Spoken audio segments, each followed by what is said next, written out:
Hey guys, this is Mohsin Sheikh. I am a resident of Andaman Nicobar islands. पिछले 10 साल से मैं गवर्नमेंट सर्विस कर रहा हूँ and I have suffered enough in silence. I think it is high time for me to share my story so that the public knows and understands what I have been through in the past 1 year।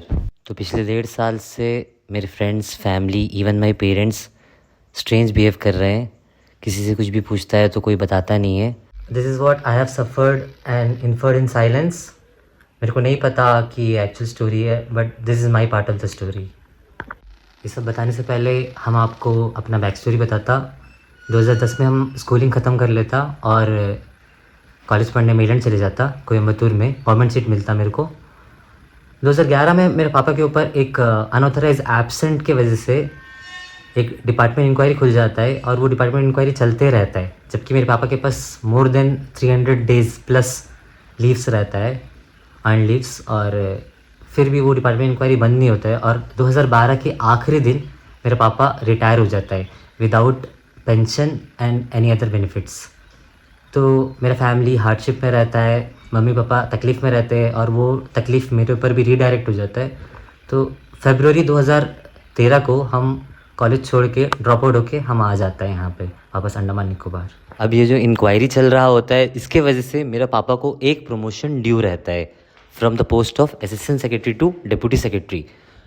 होता ऐसा है कि सरकार बहुत बार provisional pension लेके आके देता है, पर मेरा पापा कलेक्ट ही नहीं करता है, लेता ही नहीं है, मना कर देता है, बोलता है कि ये करेक्ट अमाउंट नहीं है और मेरा एक प्रमोशन भी ड्यू है। तो इवेंचुअली 7 दिसंबर 2015 को MHA, ministry of home affairs, गृह मंत्रालय, वहाँ से एक एक्सोनरेशन ऑर्डर निकलता है by order and name of the president of India, जहाँ पे मेरे पापा को सारे चार्जेस जो भी उनके ऊपर लगे हैं सबसे बाइज्जत बरी कर देते हैं। कोई भी सोचेगा कि जनरली पापा को पेंशन ला के दिया और पापा नहीं लिया तो पापा का गलती है, मगर ऐसा नहीं है। सुप्रीम कोर्ट अपना एक रूलिंग निकालता है, DS नकारा versus the union of India, जिसमें वो बोलता है कि pension is not a grace nor a bounty. मतलब ना तो वो इनाम है ना फिर वो मेहरबानी है, but it is just a deferred portion of compensation earned for the past service. मतलब जो सर्विस आप करा है उसी का आपको कंपनसेशन दे रहा है, सरकार जमा करके रखता है ना, SGPF और इन आवर केसेस EPF, तो उसी का वो पेमेंट करता है। और एक रूलिंग है सुप्रीम कोर्ट का, विजय L Malhotra versus the state of UP, जिसमें सुप्रीम कोर्ट डायरेक्शन देता है कि अगर पेमेंट डिले हो रहा है, रिटायरमेंट बेनिफिट्स डिले हो रहा है, तो that must be paid with interest. और एडमिनिस्ट्रेटिव लैप्स जो भी हुआ है, एडमिनिस्ट्रेटिव कारण की वजह से जो भी डिले होता है, वो वैलिड रीजन नहीं है। फर्दर मोर, और एक बात बताता हूं मैं आपको कि SK दुआ वर्सेस स्टेट ऑफ हरियाणा, ये भी सुप्रीम कोर्ट का एक केस है, जिसमें सुप्रीम कोर्ट यहां तक बोलता है कि an employ can claim interest under articles 14, 19 and 21 of the Indian constitution. Article 14, 19 और 21 इंडियन कॉन्स्टिट्यूशन का फंडामेंटल राइट्स है हम लोग का एज सिटीजन ऑफ इंडिया। संविधान में आर्टिकल 12 से लेके आर्टिकल 35 तक हम लोग का फंडामेंटल राइट्स डिस्कस किया गया है। पापा को अपना टेंशन रहता है, मम्मी भी साथ में पिस जाती है और हम भी कॉलेज छोड़ के आ जाता है वो सब टेंशन लेके।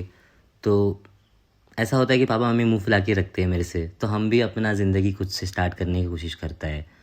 होता ऐसा है कि 7वां महीना 1 तारीख 2015 को मेरे को नौकरी लग जाता है, गवर्नमेंट जॉब लग जाता है एज ए फॉरेस्टर। 1 साल हम ट्रेनिंग करता है, उसके बाद हमको यहाँ से 300 किलोमीटर दूर मेरे घर से पोस्टिंग दे देते हैं और हम वहाँ चले जाता है। और पापा के साथ ये होता है कि एक्सोनरेशन ऑर्डर जो इशू किया है ना MHA, वो मिलता ही नहीं है पापा को 2015 में, 2016 में भी नहीं मिलता है, 2017 में भी नहीं मिलता है, 2018 में भी नहीं मिलता है। बट 2019 का 3रा महीना 26 तारीख को मिनिस्ट्री ऑफ होम अफेयर्स का वहाँ से एक सेक्रेटरी आता है, जो पापा से फ़ोन में बात करने के बाद पापा को वो ऑर्डर प्रोवाइड करता है।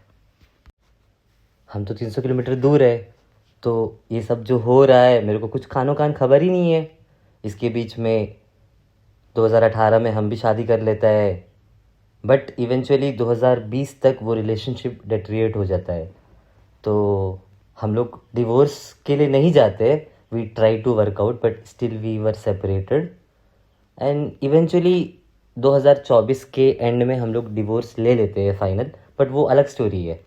तो 2012 से लेके 2019 तक सरकार एक बार भी आके पूछता नहीं है मेरे पापा से, करेक्ट अमाउंट ला के देता नहीं है, तो मेरे पापा भी लेता नहीं है। मेरे पापा भी बोलता है कि ऑब्वियसली हम अपना ज़िंदगी का प्राइम दिया है, 40 साल नौकरी किया है एज ए गवर्नमेंट सर्वेंट, तो पापा का भी हक बनता है ना कि जो सही है, हक का पैसा है वो उनको मिले।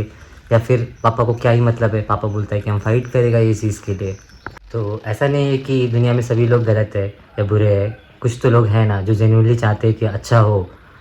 तो जब सरकार को पता चलता है कि इतना बड़ा गलती हो गया है, रेक्टिफिकेशन हुआ नहीं है, रेस्टोरेशन हुआ नहीं है और इतना डैमेज कर दिया है एक गवर्नमेंट सर्वेंट का फैमिली को, तो they try to come up with a solution to cope up this problem.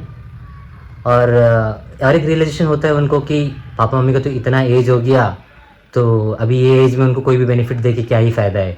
तो eventually they decide to come after me so that they can fix my career and provide me with something as a relief और compensation. हम अपना posting 2016 से लेके 2023 तक डिगलीपुर में ही काटता है, अवे फ्रॉम फैमिली।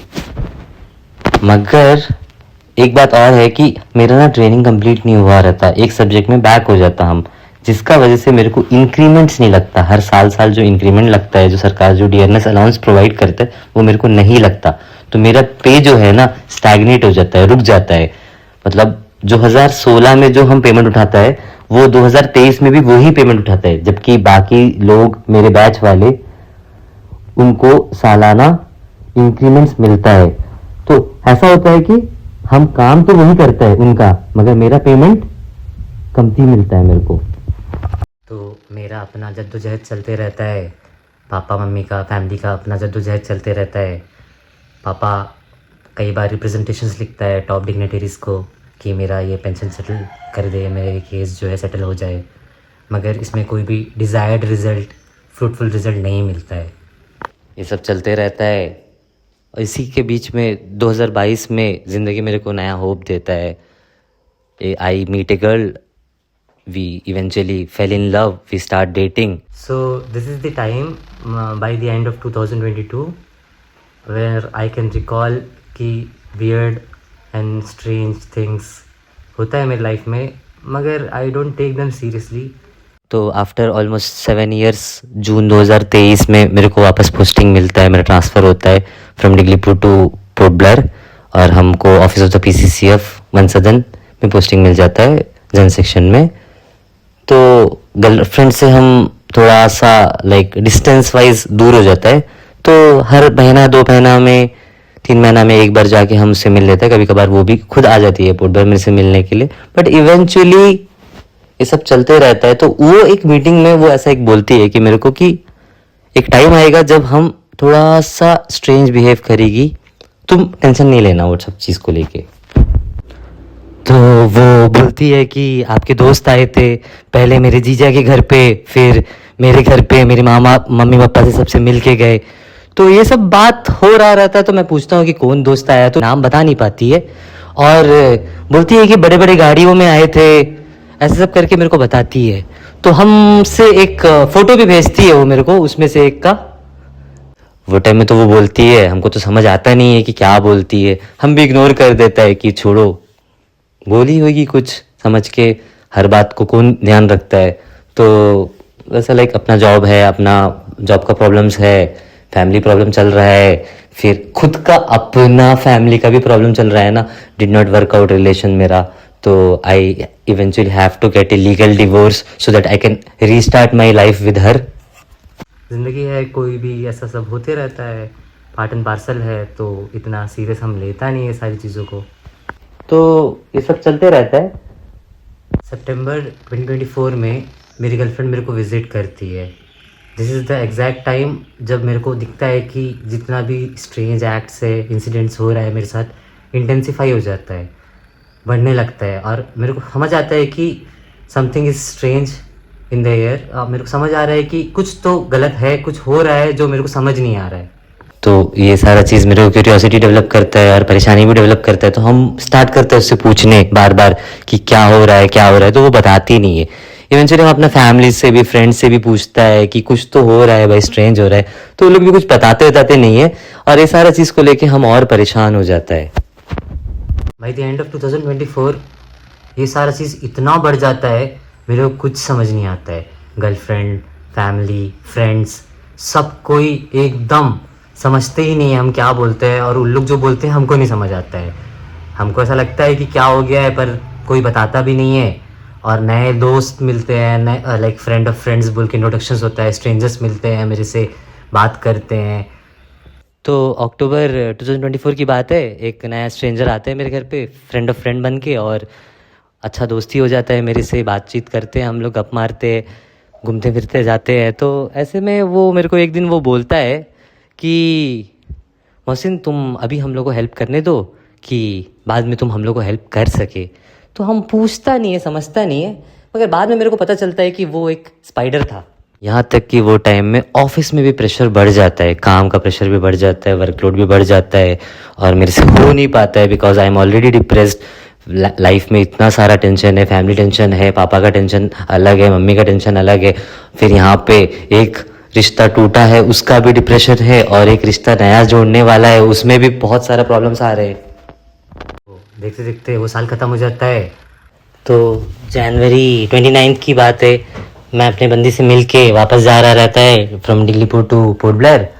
तो नाइट बस से ट्रैवल करते वक्त मेरे को एक स्ट्रेंजर से इंट्रोडक्शन होता है। शुरू में तो वो स्ट्रेंजर मेरे से बहुत इंडिफरेंट रहता है, बट बाद में वो ओवर फ्रेंडली हो जाता है, और even he asked me for drinks and smokes. तो इवेंचुअली मेरे को बाद में रियलाइजेशन होता है कि वो भी एक स्पाई है, या फिर स्पाइडर। फरवरी 17 की बात है कि मेरी गर्लफ्रेंड मेरे को बोलती है कि आओ तुम डिलीपुर में आके मेरे से मिल के जाओ। तो हम जाता है, 17 को तो जा नहीं पाता है, 18 को ट्रैवल करता है बस से, और 19 को उससे मिलता है। वो मेरा और उसका आखिरी मीटिंग है, उसके बाद हमको उससे मिलने नहीं दिया जाता है।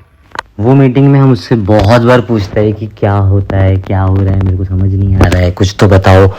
तो मेरे को कुछ कुछ हिंट देती है, और ऑब्वियसली आप किसी से प्यार करते हो तो ऑब्वियसली आपको पता चल जाएगा कि उसका आँख देखेगा, उसका चेहरा बता देगा कि कुछ तो है। तो हम क्या करता है, वो जो स्ट्रेंजर आता है ना मेरे घर पे आफ्टर द मीटिंग ऑफ 29 जनवरी, हम उसका फोटो दिखाता है उसको।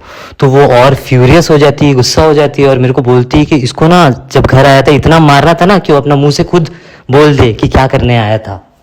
तो मेरे को समझ आता है कि she is leveraged, she has been forced to do things which she did not want to, but she did it for a greater good। तो ऐसा होता है कि हम डिसाइड करता है, मेरे को क्लोजर नहीं मिलता है, तो हम वापस आता है पोर्ट ब्लेयर के लिए। तो मायाबंदर में मेरा I have a change of mind and I decide go back to Diglipur. तो हम एक कैब बुक करता है, वहाँ पे वो कैब वाला मेरे को इधर उधर लेके जाता है, बोलता है मेरे को पहले से कुछ काम है, हम कैब एक काम अपना करके उसके बाद हम लेके जाएगा तो आपको डिगलीपुर। इस तरह करते हुए मेरे को वो ग्रेवयार्ड लेके आता है, वेपन्स दिखाता है, डराने की कोशिश करता है। तो ये सारा चीज़ इस तरह सब होना शुरू होता है, और उसके बाद हम जब डिगलीपुर पहुंचते हैं तो वहाँ पे फुल लोग मेरे को गाड़ी से पीछा करते हैं, ऐसा लगता है मेरे को, and they try to spook me. उसमें गवर्नमेंट सर्वेंट्स भी है, पब्लिक भी है, नोन एंड अननोन दोनों है। डिगलीपुर में हम कोशिश करते हैं अपनी गर्लफ्रेंड से मिलने का, पर उससे कांटेक्ट ही नहीं हो पाता है, फ़ोन स्विच ऑफ आता है, और हम परेशान हो जाता है। तो ठीक है, फिर वापस ही आ जाता है, क्या करेगा, ऑफिस ज्वाइन कर लेता है वापस से आके। तो ऑफिस में भी प्रेशर आता है, दोस्तों के वहाँ से भी प्रेशर आता है, दोस्त लोग मैनिपुलेट कर दे। तो मैं भी पूरा हार जाता, थक जाता है, परेशान हो जाता है। हम वेट करता है उसका कि eventually she will call me, contact me.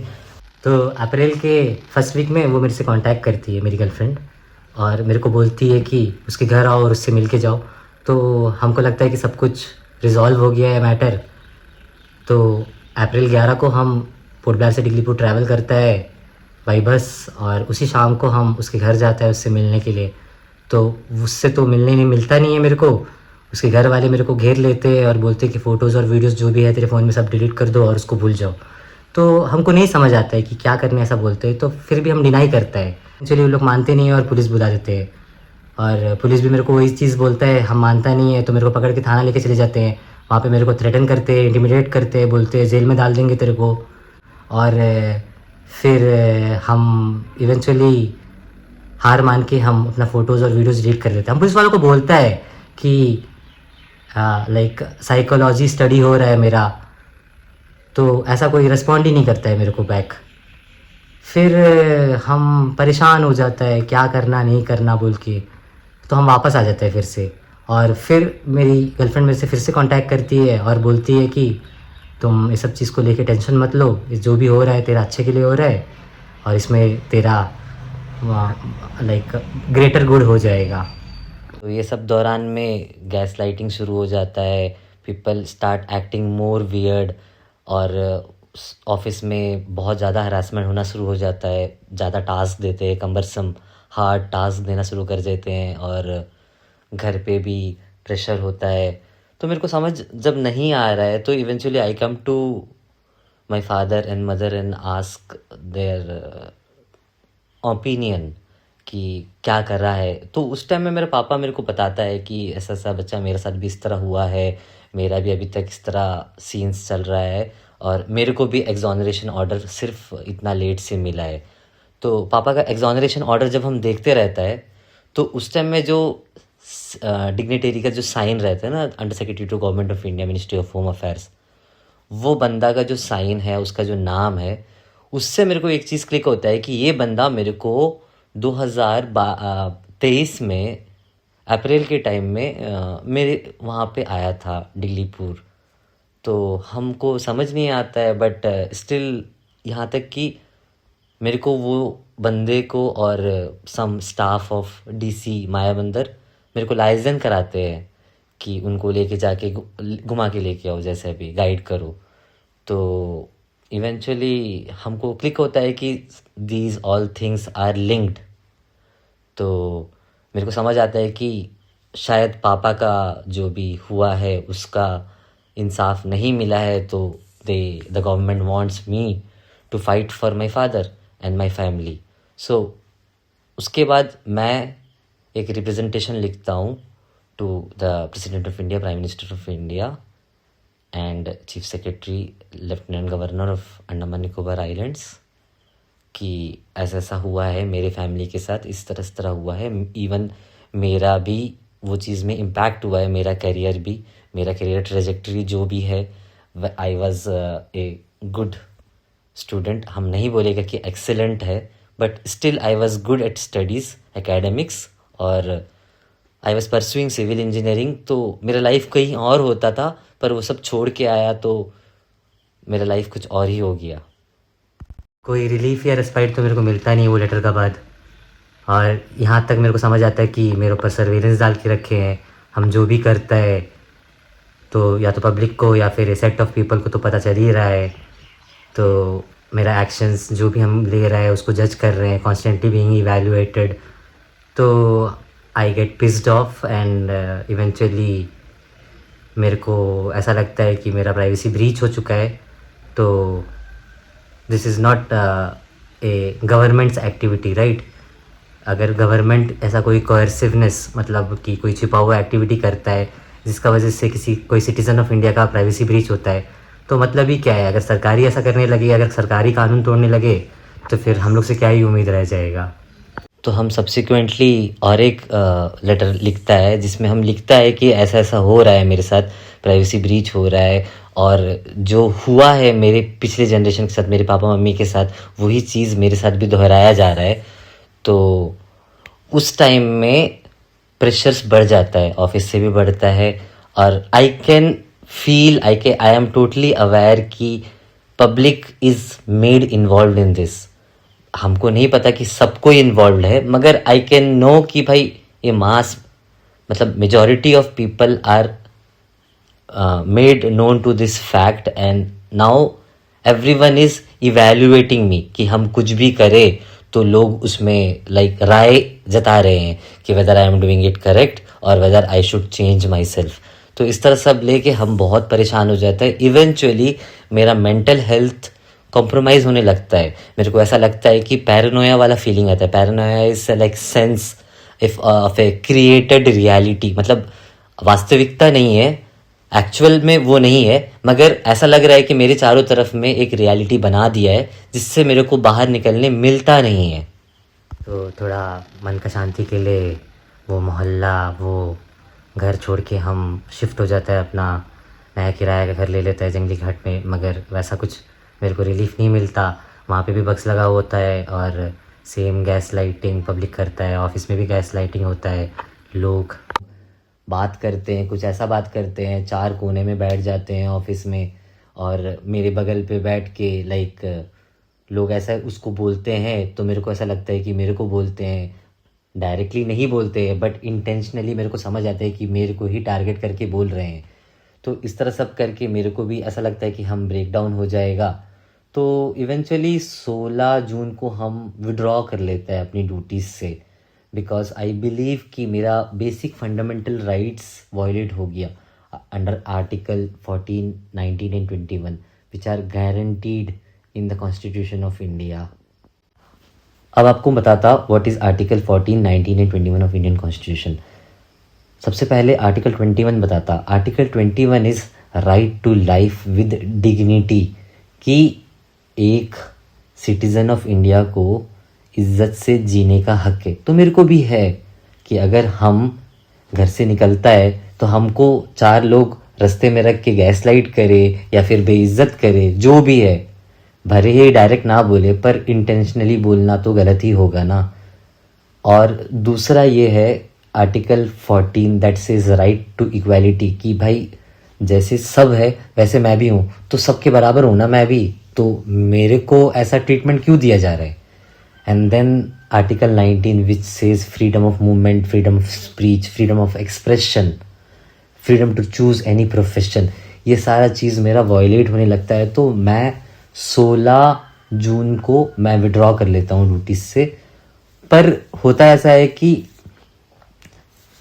जो विड्रॉल के लिए मैंने इंटीमेशन लिखा होता है तो उसका रिस्पॉन्स मिलता है मेरे को, और वो रिस्पॉन्स में लिखा रहता है कि पब्लिक ग्रीवेंस सेल के वहाँ से रिस्पॉन्स मिलता है कि आपको क्या रिलीफ चाहिए, what is the exact relief you want to address this situation. तो मेरे को ऐसा लगता है कि हाँ, eventually finally the silence of the state has ended and the state is responding. तो हम वापस ड्यूटी भी ज्वाइन कर देता है और वो महीना का मेरे को सैलरी भी मिलता है। उसके बाद ये सारा चीज़ तो रुकता नहीं है, 1-2 दिन का नॉर्मल सी रहता है, उसके बाद वापस से ज़ोर से फिर से शुरू हो जाता है। पब्लिक साइनेजेस, पब्लिक मैनिपुलेशन, खाली मैनिपुलेशन नहीं है, मोटिवेशन भी करते हैं लोग, मगर ऑफिस में भी होते रहता है। तो हम ये चीज़ को अपोज करता है ऑफिस में और बोलता है अपना सुपीरियर ऑफिसर से कि ये तो एकदम क्लियर डे लाइट के जैसा है। तो मेरे को क्या करते हैं कि वर्बल डायरेक्शन में बोल देंगे मेरे को रिसेप्शन में खड़ा हो जाओ, तो हम एक लेटर लिख के देते हैं कि वर्बल डायरेक्शन तो ठीक है मगर रिटर्न कम्युनिकेशन देना भी ज़रूरी है, तो उसमें मेरे को ट्रांसफ़र कर देते हैं। फिर के बाद जो रूटीन ट्रांसफ़र होता है और उसमें जो प्रोविजनल लिस्ट पहले निकलता है उसमें मेरा नाम होता ही नहीं है, मगर मेरे को फिर भी जो फाइनल ट्रांसफ़र लिस्ट निकलता है उसमें मेरा नाम डाल देते हैं और मेरे को वहाँ से उठा के बगल एक ऑफिस में ट्रांसफ़र कर देते, DCF वर्किंग प्लान। तो वहाँ पे जाके मेरे को हिंट मिलता है कि सब कुछ ख़त्म हो गया है, तुम अपना नॉर्मल लाइफ रिस्टोर कर सकता है, मगर ऐसा सब कुछ होता नहीं है। वही सेम रवैया, वही सब होता है, वापस गैस लाइटिंग, वापस स्ट्रेंज बिहेवियर, वियर्ड बिहेवियर, और वही टास्क देने लगते हैं, इवैल्यूएट करने लगते हैं।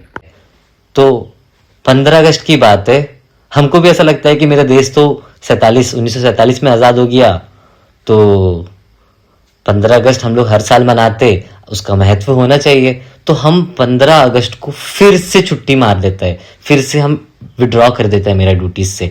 मगर इस बार ना हम चिढ़ के इंटीमेशन नहीं देता है, हम चाहता है कि सरकार ये चीज़ को एक्नॉलेज करे। तो होता ऐसा कुछ नहीं है, मेरे को एक मेमो रिसीव होता है कि ऐसा छुट्टी क्यों किया है बताओ बोल के। तो हम उसका रिस्पॉन्स में हम बोलता है, एक लेटर लिखता है कि ऐसा ऐसा मेरा basic fundamental rights guaranteed under the constitution of India violate हुआ है, इसीलिए हम विड्रॉ किया है। तो सैलरी रुक जाएगा, ये सब चीज़, ये जो पीरियड है वो तो रेगुलराइज नहीं होएगा, लेट होएगा, इस तरह सब करके मेरे को बोलता है। और मेरे को बोलता है कि मेडिकल सर्टिफिकेट जमा कर लो। हम ठीक है, हम समझता है कि ठीक है कोई बात नहीं, अब जो और हम मेडिकल सबमिट कर लेता है और ड्यूटी रिपोर्ट कर देता है। उसके बाद वो नए ऑफिस में भी सेम हरासमेंट, ऐसे ऐसे टास्क देते हैं मेरे को। पिछले ऑफिस में भी सेम इस तरह ही टास्क देते थे कि ऐसा लग रहा है कि मेरे को मेरा टेस्ट ले रहे हैं। तो हम ठीक है, हमको समझ आता है, पर मेरे को ये सारा चीज़ करता तो है मगर बेसिक लाइफ का जो जॉय है वो तो मेरा छीन लिया ना। अब मेरे को एकदम आइसोलेट कर लिया। अब nobody is listening to me. हम बोल रहा है कि लोगों को बोल रहा है, अपने संग संबंधियों को बोल रहा है कि मेरे साथ ऐसा हो रहा है वैसा हो रहा है, तो लोग बोल रहे हैं क्या मजाक, तुम माइंड मत करो ना। मगर उसमें से कुछ लोग ऐसे हैं जो बोल देते हैं कि भाई तेरा अच्छा के लिए होता है। तो मेरे को हिंट्स ऑलरेडी मिल चुका है कि सरकार इतना सब कुछ कर रहा है, मगर द मैटर इन विच सरकार डिड इट ऑब्वियसली गलत है। क्योंकि मेरे को ऑब्वियसली आई एम 18+ राइट, तो मेरे से तो कोई कंसेंट ही नहीं लिया, कि मेरे को तो नहीं बताया कि ऐसा भी होना है, तुम्हारा टेस्ट होगा। अब मेरे को ज़बरदस्ती कर रहे हैं। और सब जो मेरे आसपास वाले लोग हैं, मेरे कॉन्टैक्ट लिस्ट वाले, उन लोग सब बिल्कुल भी स्ट्रेंज बिहेव करते हैं, बिल्कुल भी मानते नहीं है ये बात को लेके। हम जब भी इस बारे में बात करने मांगता है तो लोग मेरे को काट के दूसरा बात कर लेते या फिर इग्नोर करके चले जाते हैं। तो इस तरह होते होते इवेंचुअली हम परेशान हो जाता है। और एक टाइम ऐसा आता है, नवंबर 10 की बात है, जब हम हार मान जाता है और हम बोलता है कि this is my final stand, कि अब और मेरे से इस तरह ड्यूटी नहीं होगा। अब ये ड्यूटी जो है इट सेवा कमती लगता है और ऐसा लगता है कि गुलामी ज़्यादा हो गया। अब मेरा देश तो 1947 में आज़ाद हो गया, तो फिर अभी गुलामी करने का कोई मतलब होता नहीं है। तो हम क्या करते हैं, विड्रॉ कर देता है ड्यूटीज से, इंटीमेशन देता है कि हम ऐसा ऐसा हुआ है, मेरे साथ वायलेशंस हुआ है। और हम जब तक ये चीज़ सरकार एक्नॉलेज नहीं करेगा, जब तक साइलेंस ऑफ द स्टेट है, तब तक हम नहीं आएगा ड्यूटी। और 12 नवंबर को हम एक सीपी ग्राम लॉन्च करता है। That is CP gram is a place where online grievance submit करते हैं to prime minister of India. तो हम लॉन्च करता है और हम बताता है कि मेरा ऐसा ऐसा तकलीफ़ है। तो बात तो ऐसा है कि आई कैनॉट प्रूव एनीथिंग। जो भी प्रूफ था मेरे पास वो तो अप्रैल 11 को डिलीट कर दिया गया। अब मेरे को पता है कि I cannot proof anything, but I can claim कि पीपल नो थिंग्स। मेरे आसपास के लोग, घर वाले, गर्लफ्रेंड की फैमिली, सबको तो पता ही है ये सारी बातें। तो I know when they are put under oath, तो they will not hesitate to speak the truth. Obviously अगर इतना सब हुआ है और ये सारा चीज़ का कोई तोड़ नहीं है, तो तोड़ तो यही है कि जब पब्लिक मान लेगा ये चीज़ को तो वो चीज़ ख़त्म हो जाएगा। उससे पहले तो हमको भी पता है कि ये सारा चीज़ ख़त्म नहीं होना है। तो उसमें भी जब वो सीपी ग्राम्स हम लॉन्च करता है तो मेरे को एकदम से अपसर्ड और वेग रिप्लाई मिलता है, कि मिसलीडिंग रिप्लाई मिलता है, कि हम जो पूछता है उस सवाल का जवाब देते ही नहीं है। और हम बोलता है कि ये सारा लिंक्ड है मेरे पापा के पेंशन बेनिफिट्स ना मिलने के कारण से। तो वो बोलते हैं कि ऐसा ऐसा, वो जो डिपार्टमेंट है कंसर्न डिपार्टमेंट को मार्क करते हैं और उन लोग ऐसा घुमा फिरा के पर्सनल डिपार्टमेंट के पास पहुंचता है और वहाँ पे मेरा ग्रीवेंस ही एड्रेस नहीं होता है, क्लोज हो जाता है। तो जो पूछा मैटर वो तो हमको रिप्लाई मिला नहीं। उन लोग मेरा पापा का ग्रीवेंस उठा दिए और बोले कि आपका पापा को तो पेंशन पहले दे दिया, ये वो प्रोविजनल पेंशन लेके आया था। और बात यह है कि पर्सनल डिपार्टमेंट तक वहाँ तक पहुँचता है और उसके बाद वो लोग वो चीज़ जो अपना बोलते हैं वो चीज़ भी लोग कंप्लीट नहीं करते और मेरा ग्रीवेंस को क्लोज कर देते हैं। ये सब चीज़ हम झेलते रहता है। और नवंबर के बाद से तो मेरे को सैलरी मिलता ही नहीं है। तो सबसे फन बात यह है कि जो सितंबर में हम मेडिकल छुट्टी लिया था ना, आफ्टर बीइंग मैनिपुलेटेड, वो वाला पैसा भी मेरे को आज तक नहीं मिलता है। और एक बात यह है कि हम इतना साल जो ड्यूटी करा विद पे स्टैगनेंट, और जब हम ट्रेनिंग कंप्लीट कर दिया अपना इन द ईयर 2024, उसके बाद भी मेरे को जो उसका अरियर्स है आज तक नहीं मिला। तो ये सब झेलते रहता है हम, और मेरे को आज तक कोई क्लोजर नहीं मिलता है। The state is still silent with what it is doing. मेरी गर्लफ्रेंड भी मेरे से कांटेक्ट नहीं करती है, तो और एक चीज़, और एक इंसिडेंट मैं आपको बताना भूल गया कि 27 दिसंबर को ये सारे बीच में हम फिर से जाता है डिगलीपुर, तो उसके घर चले जाता है फिर से, क्योंकि वो कांटेक्ट ही नहीं करती है। तो इस बार उसका पापा मेरे से मिलता है और हरास करता है, तंग करता है और बोलता है कि तेरे को बताएगा, तेरे को तेरा नौकरी खा लेगा, ये वो करके बोलता है। तो हम तो बोलते हैं कि मेरे पास नौकरी ही नहीं है, क्या खाएगा। तो इवेंचुअली मेरे को थाना लेके चले जाते हैं और एक दिन के लिए मेरे को जेल डाल देते हैं, मतलब सेक्शन 151 ऑफ द BNSS लगा के मेरे ऊपर जेल डाल देते हैं, मेरे को एक दिन के लिए रखा देते हैं, मगर मेरे को कोई डॉक्यूमेंट्स प्रोवाइड नहीं करते। इसी तरह जुलाई का महीना में मेरा गाड़ी भी ले लेता है पुलिस। होता है ऐसा है कि हम क्रैश कर देता है घंटाघर का बगल में वो पुलिस मंदिर है, उसका नीचे में जो गेट है वहाँ पे, और सामने जो गाड़ी खड़ा रहता है रोड में, वो वाला बोलता है कि आके हमको मार दिया मार दिया। मेरा गाड़ी ऑलमोस्ट 1.5-2 मीटर दूर है तेरा गाड़ी से, तो कैसे ही मारेगा। तो हम उसको बहस करता है और फिर हम अपना घर चले जाते हैं। थोड़ा मोड़ा चोट लगता है मेरे को, वो जाके थाना में FIR कटा देता है और मेरे को नोटिस फॉर अपीयरेंस मिल जाता है थाना से। और हम जब जाते हैं तो उन लोग बोलते हैं कि आप अपना गाड़ी लेके आके सीज़ कर दो, यहाँ पे दे दो। पहले तो मानता नहीं है, मगर बाद में फिर हम जब दे देता है गाड़ी तो हम उससे पूछता है कि मेरे को सीज़र मेमो दे दो, तो लोग सीज़र मेमो भी प्रोवाइड नहीं करते हैं। इवेंचुअली इसी तरह होते होते गैस लाइटिंग, मैनिपुलेशन, ये सब परेशानी ले लेके हम मेरा 2025 ख़त्म हो जाता है। 2026 का फरवरी हो गया, अब मार्च आ गया, अब हम परेशान हैं। तो हम चाहता है कि कोर्ट चले जाए, तो हम एक रिट पिटिशन फाइल करता है। वो रिट पिटिशन फाइल करने से पहले हम कुछ वकीलों से जाके मिलता है, अपना प्रॉब्लम बताता है। तो सारे वकील मेरे से बोलते हैं कि ये तो मैटर ही नहीं है, आप कैसा प्रूफ करेगा, कोर्ट को तो प्रूफ चाहिए। और बोलते हैं कि पापा का मैटर तो आपका कैट का इशू है, सेंट्रल एडमिनिस्ट्रेटिव ट्रिब्यूनल का इशू है, आप इसमें जाने से कोई मतलब ही नहीं होएगा। इससा सब बोल के मेरे को मिसगाइड करते हैं। तो हम सोचता है कि ठीक है, फाइनली ओके, कोई प्रॉब्लम नहीं, हम अपना केस खुद लड़ेगा, because there is a provision as you can appear as petitioner in person.